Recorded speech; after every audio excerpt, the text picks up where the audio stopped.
Hello दोस्तों, स्वागत है आपका हमारे यूट्यूब चैनल एग्जामिनेशन क्लासेस में। मैं आपका टीचर अमित। आप उम्मीद करता हूं कि आप सब बहुत अच्छे से अपने एग्ज़ाम की तैयारी को अंजाम दे रहे होंगे और सारी चीज़ों को एक जैसे मैंने बताया है कि previous year plus syllabus plus practice set के लिए पूरी तरीके से तैयार हो चुके होंगे। प्रीवियस ईयर आप हमारे साथ कर रहे होंगे, बाकी की प्रैक्टिस आप अपने से कर रहे होंगे, लेकिन कल से हम ये आज का आखिरी प्रीवियस ईयर क्वेश्चन का श्रृंखला का ये सेट है, पार्ट है, और कल से जो है हम लोग प्रैक्टिस सेट की शुरुआत करेंगे। प्रैक्टिस सेट दोस्तों आपके लिए बहुत ही ज़्यादा इम्पॉर्टेंट है। प्रैक्टिस सेट को करना ही करना है आपको। अभी हमारे पास समय है, हम लगातार प्रैक्टिस सेट करते जाएंगे। कम से कम 10 प्रैक्टिस सेट हम आपको कराएंगे। उसके बाद भी अगर और समय बचेगा तो हम और भी सारा आपको प्रैक्टिस सेट करवाते चलेंगे। साथ ही साथ हम लोग इसके स्टैटिक जीके का पार्ट भी लेकर के चलेंगे। कल से आपका static GK plus practice set का पार्ट शुरू हो रहा है, ठीक है। आइए आपके इसी उम्मीद के साथ कि आपका जो भी तैयारी है वो बहुत बेहतरीन हो और उस तैयारी का आपको कहीं ना कहीं परिणाम पॉजिटिव मिले। तैयारी का भैया यही मतलब होता है कि आपने तैयारी करी है तो उसका क्या मिले, एक पॉजिटिव रिस्पांस मिले। अदरवाइज तैयारी का क्या मतलब है, 10 साल से लोग तैयारी करते हैं, सक्सेस नहीं होते हैं। इसलिए आप एक बेहतर तरीके से एक बढ़िया प्लान के साथ अपनी तैयारी कीजिए। देखिए आज का आखिरी प्रीवियस ईयर सेट है, ये 10 सेट हमने करा दिए हैं। ये 10वां है, मतलब इसको लेकर के 10वां हो जाएगा, ठीक है। आइए आज का पहला क्वेश्चन देखते हैं आज के सेशन का। In which order did the following come to India? निम्नलिखित किस क्रम में भारत आए? ये लोग जो भी हैं, टॉमस रो हैं, फाइयान है, हेनसांग है, ये किस क्रम में, पहले कौन आया, बाद में कौन आया, उसके बाद में कौन आया, ये उस क्रम में हमको ऑर्डर इनका बताना है। तो टॉमस रो आया पहले कि फाइयान आया कि हेनसांग आया? तो आप जानते हैं कि सबसे पहले कौन आया, ये आया, फाइयान आया। उसके बाद आपका कौन आया, हेनसांग आया। उसके बाद कौन आया आपका, टॉमस रो आया। तो इसमें कोई ऑप्शन है जिसमें कि दूसरा वाला, दूसरा, तीसरा और पहला, ये ऑर्डर है इसका, ठीक है। मतलब सबसे पहले नंबर पे कौन है, फाइयान, दूसरे नंबर पे हेनसांग और तीसरे नंबर पे टॉमस रो, ठीक है। तो ये इनका ऑर्डर हो गया, ये इनका भारत में आने का ऑर्डर हो गया, ठीक। नेक्स्ट देखिए, Sirajuddaula was defeated by British in the battle of. Sirajuddaula जो था वो किस युद्ध में अंग्रेजों से पराजित हुआ था? सिराजुद्दौला बक्सर के युद्ध में, प्लासी के युद्ध में, वंशीवाट के युद्ध में, इनमें से कोई नहीं। तो जो सिराजुद्दौला था वो अंग्रेजों से किस में हारा था? प्लासी के युद्ध में। किस में हारा था? प्लासी के युद्ध में हारा था सिराजुद्दौला। किस युद्ध में? सिराजुद्दौला प्लासी के युद्ध में अंग्रेजों से पराजित हुआ था, ठीक। अगला देखिए, who among the following was the great protagonist of the doctrine of lapse? कौन था डॉक्ट्रिन ऑफ लैप्स का कट्टर समर्थक? कौन था? Lord Wellesley, Lord Dalhousie, Lord Minto, Lord Hasting. तो सब जानते हैं ये कि कौन था जिसने ये शुरू किया था राज हड़प नीति। इसका मतलब है डॉक्ट्रिन ऑफ लैप्स, ठीक है। जिस राजा के कोई बच्चे नहीं होते थे वो क्या करता था, उस राज को हड़प कर लेता था, यही इसकी नीति होती थी। कोई उत्तराधिकारी नहीं होता था। In Indian history who was Dhanvantari? भारतीय इतिहास में धनवंतरी कौन है? चंद्रगुप्त मौर्य के प्रसिद्ध सेनापति, या फिर चंद्रगुप्त विक्रमादित्य की सभा को सुशोभित करने वाले प्रसिद्ध चिकित्सक, या फिर हर्ष के समय के एक प्रसिद्ध नाटककार, या फिर इनमें से कोई नहीं। तो धनवंतरी जो थे, आज भी बहुत जगह मैंने केमिस्ट के दुकान पे देखा है कि उसका नाम क्या लिखा होता है, धनवंतरी। तो ये एक चिकित्सक थे। क्या थे? एक चिकित्सक थे। किसके समय में? चंद्रगुप्त विक्रमादित्य की सभा को सुशोभित करने वाले एक प्रसिद्ध चिकित्सक थे धनवंतरी। क्या थे? एक प्रसिद्ध चिकित्सक थे। नेक्स्ट देखिए, Indica which is an account of Mauryan India was authored by? मौर्यकालीन भारत के विवरण वाली क्या चीज, एक पुस्तक थी जिसका नाम था इंडिका। इसके लेखक कौन थे? मेगास्थनीज थे, फाइयान, हेनसांग, इनमें से कोई नहीं। तो जो इंडिका के लेखक थे, मौर्यकालीन भारत के बारे में इसका विवरण है इस किताब में, वो किसके द्वारा लिखी गई थी? वो मेगास्थनीज के द्वारा लिखी गई थी। किसके द्वारा लिखी गई थी?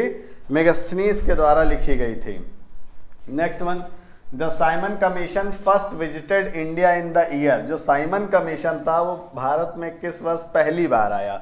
1925 में, 1919 में, 1926 में या 1928 में? तो जो साइमन कमीशन था बच्चे वो कब आया था? 1928 में आया था पहली बार। कहाँ पर आया था? भारत में आया था। ठीक है, साइमन कमीशन 1928 में पहली बार भारत में आया था।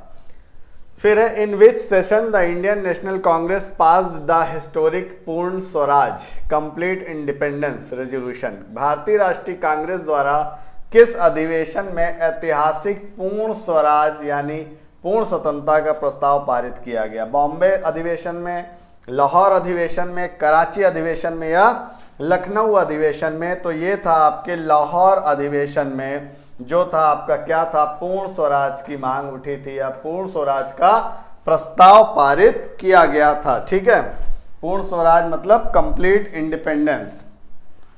अब ये देखिए, निम्न में से मिलान करना है। इंडियन आर्मी किसके द्वारा? इसके आगे ये दिया है गदर पार्टी। ये तो आपको देखना है कि कौन किसके द्वारा किया गया है। ठीक है, तो इसमें क्या हो जाएगा? आपका इंडियन नेशनल आर्मी जो थी वो किसके द्वारा? सुभाष चंद्र बोस, राज बिहारी बोस और सुभाष चंद्र बोस के द्वारा ये बनाई गई थी। ठीक है, ये क्या है? गदर पार्टी आप जानते हैं लाला हरदयाल के द्वारा बनाई गई थी। समझ रहे हैं? ये गदर पार्टी किसके द्वारा बनाई गई थी? लाला हरदयाल। मेला मित्र तो इन्हीं के द्वारा बनाया गया था, वीडी सावरकर। और होम रूल लीग जो था वो एनी बेसेंट। ठीक है, तो ये कैसा ऑप्शन है जिसमें ए का 2 हो? तो ए का 2 इसमें नहीं है, इसमें नहीं है, इसमें नहीं है, तो ए का 2 इसमें है। तो इसका मतलब है कि यही आपका सही आंसर हो जाएगा। समझ गए? यही आपका सही आंसर हो जाएगा। अगला देखिए, who among the following opposed Mahatma Gandhi association with the खिलाफत मूवमेंट। निम्नलिखित में से किसने महात्मा गांधी के खिलाफत आंदोलन से जुड़ने का विरोध किया था? खान अब्दुल गफ्फार खान, फजलुल हक, मोहम्मद अली जिन्ना या कलाम आज़ाद? तो ये कौन था? मोहम्मद अली जिन्ना थे, जिन्होंने क्या किया था? ये गांधी के खिलाफत आंदोलन से जुड़ने का विरोध किया था। मतलब इसके ये क्या थे? अगेंस्ट थे। ठीक है, विच of the following revolutionary group was involve in Kakori conspiracy case? इनमें से कौन सा क्रांतिकारी संगठन काकोरी षड्यंत्र केस में शामिल था? गदर पार्टी, अनुशीलन समिति, अभिनव भारत ग्रुप या फिर हिंदुस्तान रिपब्लिकन एसोसिएशन? तो ये जो काकोरी कांड में शामिल होने वाला ग्रुप था, संगठन था, वो कौन था? वो था हिंदुस्तान रिपब्लिकन एसोसिएशन। ठीक है, अगला देखिए, the Nagarjuna Sagar dam has been built across the river. Nagarjuna Sagar बांध किस नदी पर बना है? गोदावरी, कृष्णा, गंगा या कावेरी? तो जो नागार्जुन बांध बना हुआ है, सागर बांध, ये बना हुआ है हमारा कृष्णा नदी पर। किस पर बना हुआ है? कृष्णा नदी पर। ये बेटा प्रीवियस ईयर है, इसलिए बहुत ज़्यादा इसको डिटेल में नहीं कर रहे हैं। कल से जो प्रैक्टिस सेट आपका शुरू होगा उसमें हर एक ऑप्शन का डिटेल में आपको दूंगा। ठीक है, माउंट एवरेस्ट पर प्रथम बार चढ़ाई किस वर्ष की गई थी? The mount Everest was first scaled in the year 1951, 1955, 1953 या फिर 1958। तो माउंट एवरेस्ट पे पहली बार चढ़ाई करी गई थी बच्चे 1953 में, मतलब 1953 में करी गई थी। ठीक है, the name of the bird sanctuary या फिर national park at Bharatpur. Bharatpur में स्थित पक्षी अभ्यारण्य या राष्ट्रीय उद्यान का नाम क्या है? ये है भैंसरोड़गढ़ अभ्यारण्य, दर्रा अभ्यारण्य या फिर केवलादेव घाना राष्ट्रीय उद्यान या फिर घाट प्रभा अभ्यारण्य। तो जो आपका भरतपुर में है बच्चे वो कौन सा है? वो है केवलादेव घाना राष्ट्रीय उद्यान। कौन सा है भरतपुर में? केवलादेव घाना राष्ट्रीय उद्यान। ठीक है, अगला देखिए, the source of iron ore for Bhilai steel plant is. Bhilai इस्पात संयंत्र के लौह अयस्क का स्रोत क्या है? डल्ली, राजहरा, कोरबा, उमरिया या राजनंद गांव? तो ये आपका क्या है, डल्ली राजहरा। क्या चीज है, डल्ली राजहरा जो है ये किसका स्रोत है, भिलाई इस्पात संयंत्र के लौह अयस्क का स्रोत है। ठीक है। Private investment will be most likely to be increased as a result of a rise in, किसके बढ़ने के फलस्वरूप निजी निवेश में वृद्धि की अधिक संभावना होगी, ब्याज दर, शेयरों की कीमत, नई पूंजी पर अनुमानित प्राप्ति या फिर व्यक्तिगत कर है। ठीक है। द रेट ऑफ इंटरेस्ट मतलब ब्याज दर, द प्राइस ऑफ शेयर्स शेयरों की कीमत, या फिर expected yield on new capital या फिर पर्सनल टैक्सेशन। तो आपका जो है ये क्या हो जाएगा, नई पूंजी पर अनुमानित प्राप्ति, expected yield on new capital. The agency estimating the national income of India, Bharat की राष्ट्रीय आय का आकलन करने वाली संस्था कौन है, आरबीआई है, नीति आयोग है, या फिर आपका मिनिस्ट्री ऑफ फाइनेंस मतलब वित्त मंत्रालय है, या फिर सेंट्रल स्टैटिस्टिकल ऑर्गेनाइजेशन केंद्रीय सांख्यिकी संगठन। तो आपका बेटा भारत में राष्ट्रीय आय का आकलन करने वाली संस्था कौन सी है, सेंट्रल स्टैटिस्टिकल ऑर्गेनाइजेशन। इसका मतलब है कि केंद्रीय सांख्यिकी संगठन। अगला देखिए, what is another name for service sector, सेवा क्षेत्र का दूसरा नाम क्या है, तृतीयक, प्राथमिक, द्वितीयक या कृषि। तो सेवा क्षेत्र जो होता है वो तृतीयक क्षेत्र में आता है। ठीक है। किस में आता है, टेरिटरी में आता है, तृतीयक में आता है। ठीक। नेक्स्ट देखिए, who is known as father of white revolution in India, father of white revolution मतलब भारत में श्वेत क्रांति के जनक कौन है, बलवंत राय मेहता, डॉक्टर वर्गीस कुरियन, एम.एस. स्वामीनाथन या फिर नॉर्मन एडबर्ग। तो भारत में जो श्वेत क्रांति मतलब जो दुग्ध क्रांति, श्वेत क्रांति किससे जुड़ी है, दूध से। ठीक है। किससे जुड़ी है, दूध से जुड़ी है। तो इसको लाने वाले, इसकी क्रांति के जनक कौन है, ये है doctor Verghese Kurien.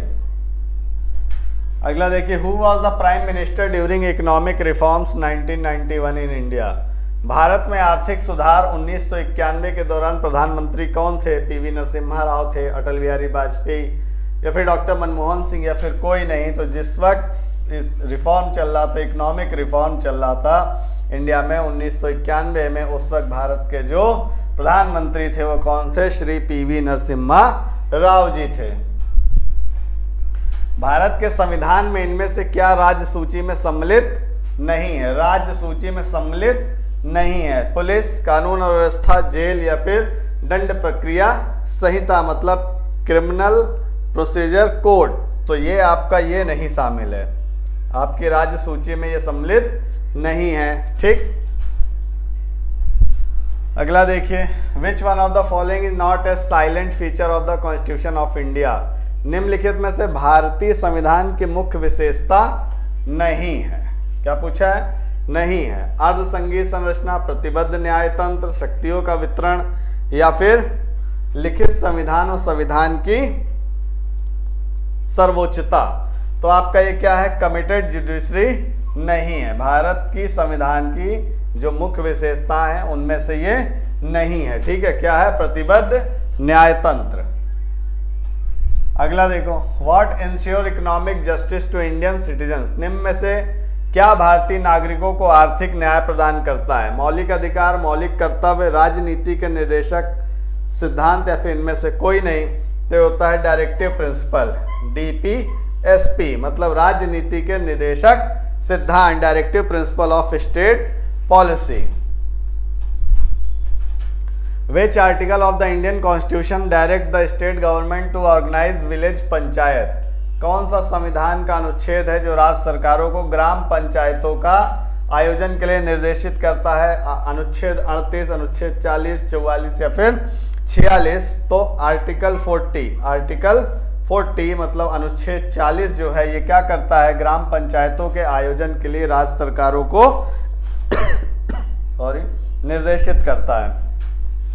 Who had proposed the idea of 3-tier panchayat Raj system, 3 tier क्या है, 3 tier पंचायत राज सिस्टम मतलब त्रिस्तरीय पंचायती राज व्यवस्था का विचार किसने दिया था, तो ये कोई और नहीं, ये थे आपके बलवंत राय मेहता कमेटी ने इसका विचार दिया था भारत में त्रिस्तरीय पंचायत की व्यवस्था। What is the SI unit of resistance? प्रतिरोध की एसआई इकाई क्या है? फैराडे, ओम, वोल्ट या एम्पियर। तो जो रेजिस्टेंस की इकाई होती है वो क्या होती है? ओम होती है। क्या होती है?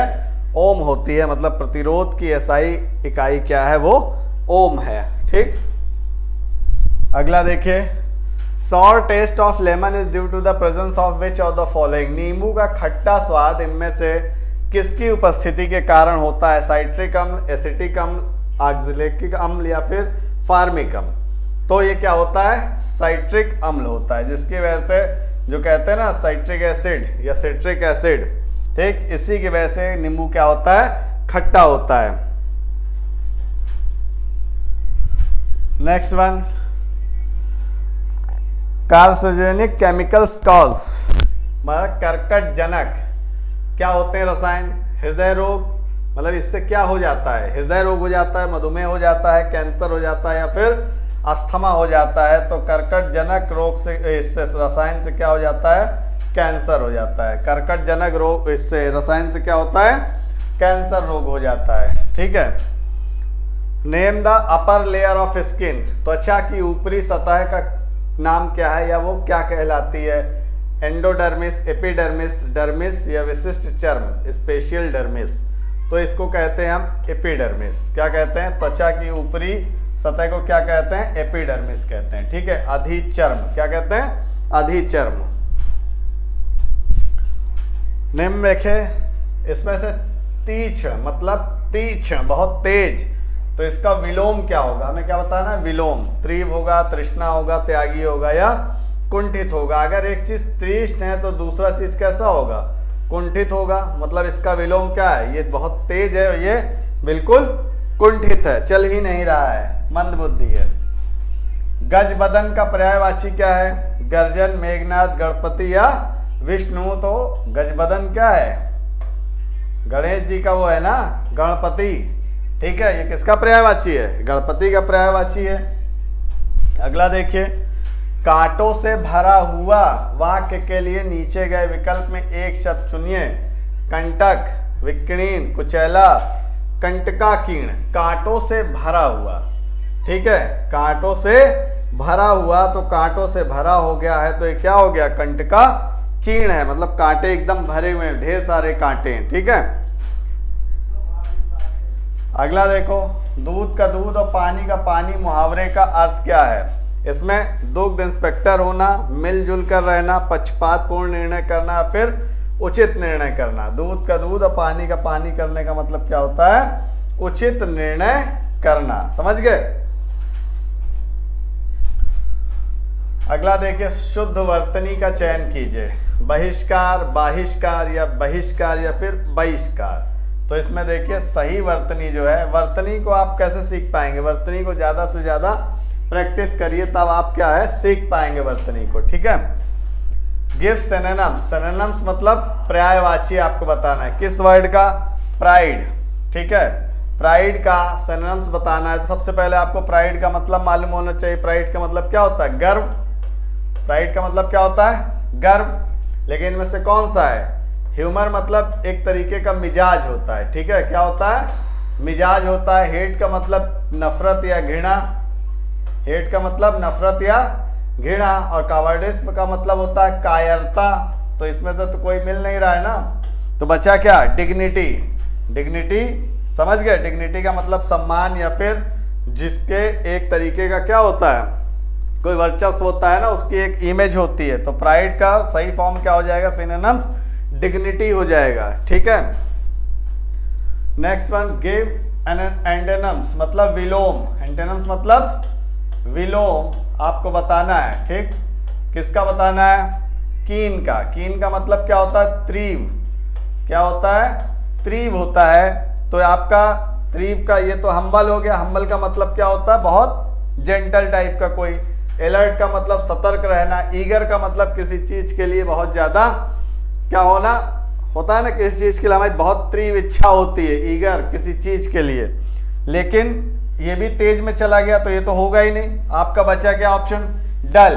अगर ये त्रिव है तो ये क्या है, डल है, मतलब जस्ट अपोजिट ऐसे, वो त्रिव है और ये डल है, तो इसका जो एंटोनिम्स हो जाएगा वो आपका क्या हो जाएगा, डल हो जाएगा। ठीक,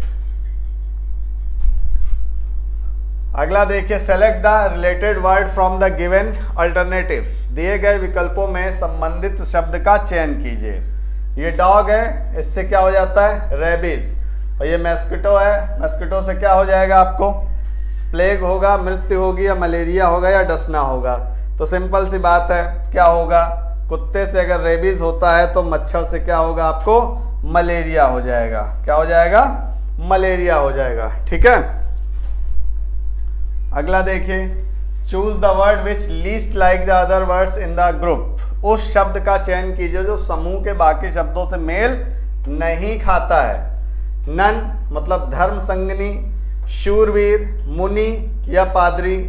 तो धर्म संगनी भी पूजा पाठ से रिलेटेड है, मुनि भी पूजा पाठ से रिलेटेड है, पादरी भी पूजा पाठ से रिलेटेड है, लेकिन जो आपका सूरवीर है वो इस चीज़ों से रिलेटेड नहीं है। ठीक है, वो इस चीज से रिलेटेड नहीं है, तो आपका सही ऑप्शन हो जाएगा option number B. Name the state of India which become the first state to provide health insurance for all its resident.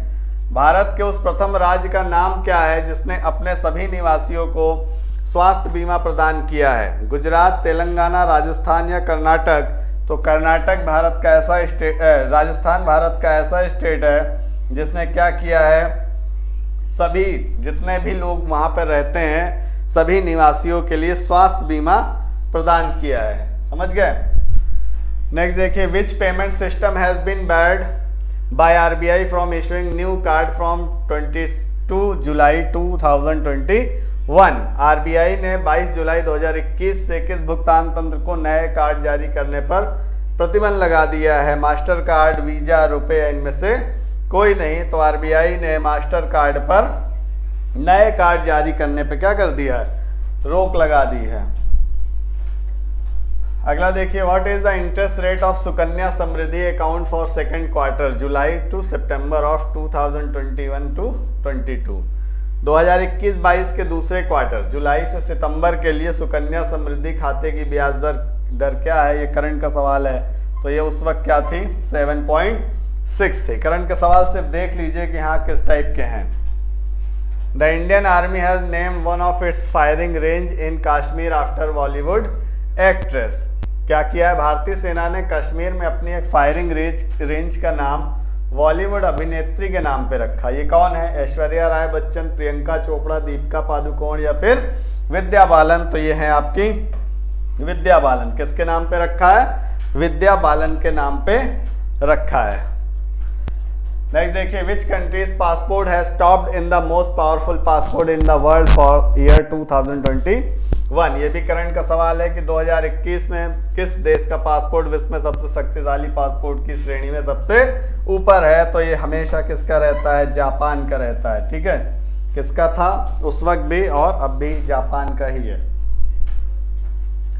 Tamil Nadu assembly election 2021 was won by which political party. Tamil Nadu विधानसभा 2021 का चुनाव किस राजनीतिक दल ने जीता था। तो ये जीता था डीएमके। ये क्या है, ये भी करंट का सवाल है आपका, जो उस वक्त 2021 में पूछा गया है। Global peace index 2021 topped by which country. वैश्विक शांति सूचकांक 2021 में कौन सा देश शीर्ष पर है। डेनमार्क, न्यूजीलैंड, आइलैंड या फिर पुर्तगाल। तो ये आइसलैंड है। कहाँ पर, ये नंबर 1 पर है। किस चीज़ में, वैश्विक शांति सूचकांक 2021। ये भी आपका उस टाइम का करंट का सवाल है। नेक्स्ट देखिए, which state government implement chief minister Dalit empowerment programme. कौन सी राज्य सरकार ने मुख्यमंत्री दलित सशक्तिकरण योजना को लागू किया है। तेलंगाना, आंध्र प्रदेश, तमिलनाडु या फिर बिहार। तो ऐसी योजना को लागू करने वाला कौन सा राज्य है हमारा भारत का, वो है तेलंगाना। कौन सा राज्य है, तेलंगाना, जिसने क्या किया है, दलित सशक्तिकरण योजना को लॉन्च किया है।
सिक्किम, गोवा, मेघालय, मिजोरम, तो राज्य में जो एरिया वाइज सबसे छोटा है वो आपका गोवा है। ठीक है, तो दोस्तों ये थे आज के सेशन के प्रीवियस ईयर 2021 में आने वाले पेट के एग्जामिनेशन में क्वेश्चंस। आज से ये श्रृंखला जो कि 10 पार्टों में आई थी प्रीवियस ईयर की, ये इसकी आखिरी कड़ी है।